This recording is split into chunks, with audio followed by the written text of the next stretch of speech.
একটা বউ আসার পরে হাদিসে আছে যে ছেলে নেশা করতো, যে ছেলে বেকার, তাকে বিয়ে দিয়ে দেওয়া উচিত। উনি আমাকে বিয়ে করছে, এতে ওনার যদি ভালো কিছু হয়, আর একটা বিয়ে করার পরে যদি আরো বেশি ভালো কিছু হয়, তাহলে বিয়ে করুক, সমস্যা নাই। সবকিছু মিলিয়ে সর্বশেষ আরেকটা বিয়ে করলেও মেনে নেবে? হ্যাঁ হ্যাঁ। আল্লাহ, অনেক বড় স্যাক্রিফাইস। আচ্ছা, ধন্যবাদ, থ্যাংক ইউ। এই ব্যবসা নিয়ে আপনার পরিকল্পনা কি, ভবিষ্যতে কি করতে চান? আল্লাহ রিজিকে যা রাখে ভাই, এটা বলা যায় না। আল্লাহ রিজিকে যেটুকু রাখে, মনে করেন আমরা চেষ্টা করব সব, মানে সর্বনিম্ন প্রাইজে আমরা সব কিছু দিচ্ছি।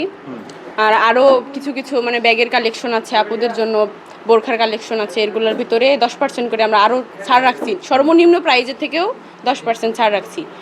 আপনারা আসতে পারেন, ভাবিরা থাকলে আসতে পারে, সমস্যা নাই।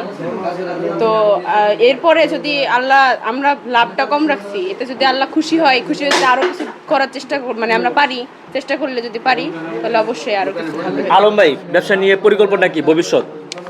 ভবিষ্যৎ পরিকল্পনা আছে ইনশাল্লাহ। আমি তো আর যদি আরো একটা দুইটা ব্যবসা আল্লাহ আমাকে উপহার দেয়, আমি তার নিজে এতগুলো চালাইতে পারবো না।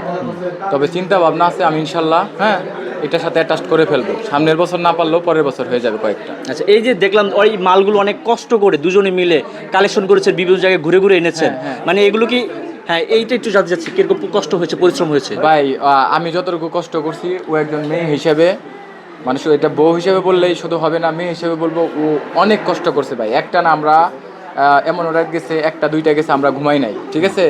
এমনকি আমরা রাতে বেলা খাবারও খাই নাই, দিনে ভাত কি আমরা বলতে পারবো না। শুধু কফি খাইছি, চা খাইছি, অথবা রাস্তায় একটা ধরেন বুট পাইলে এটা খাইছি, মানে এইভাবেই আমাদের এই 7 দিন চলে গেছে। এই এখন পর্যন্ত আমি আমার ছেলেটা রেস্ট করতে পারি না। মিহালও এখান থেকে ফজরের সময় আমাদের সাথে গেছে, যে মাত্র 2 থেকে আড়াই ঘন্টা ঘুমাইছি, ঘুম থেকে ওইটা গোসল করে যে আমরা দোকান আসছি নামাজ পড়ে। আচ্ছা আচ্ছা। ও এই 8 দিন যথেষ্ট পরিমাণে সময় দিয়েছে, খুব কষ্ট করছে।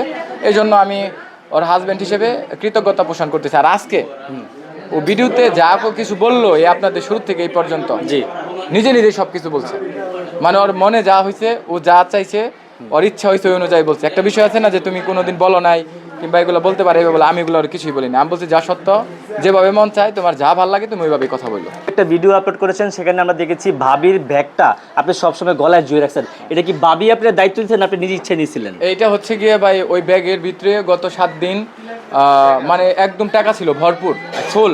আচ্ছা। এখন ও বলতেছে আমার কাছে ব্যাগ থাকলে যদি টান দেয়, আপনি টাকাগুলো নিয়ে যান গা, আমার আজীবন আমারে এই দুশের তলে রাখবেন। তার মানে টাইগার ব্যাগ থাকলে ভাবিও যাইতো, টাকাও যাইতো, এখন একজন যাইতেছে।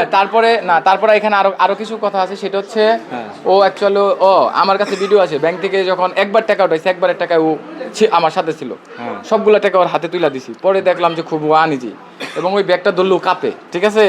কাঁপাকাঁপি করে। আরেকবার দিছি, বললো যে আমার একটু কষ্ট হয়, ওজন বেশি। পরে ব্যাগ আমি নিয়ে নিছি, আমি বললাম যে কয়দিন আছে এটা আমার কাছে থাকুক। এখন আসার সময় আমি নিয়ে আসছি ওটা।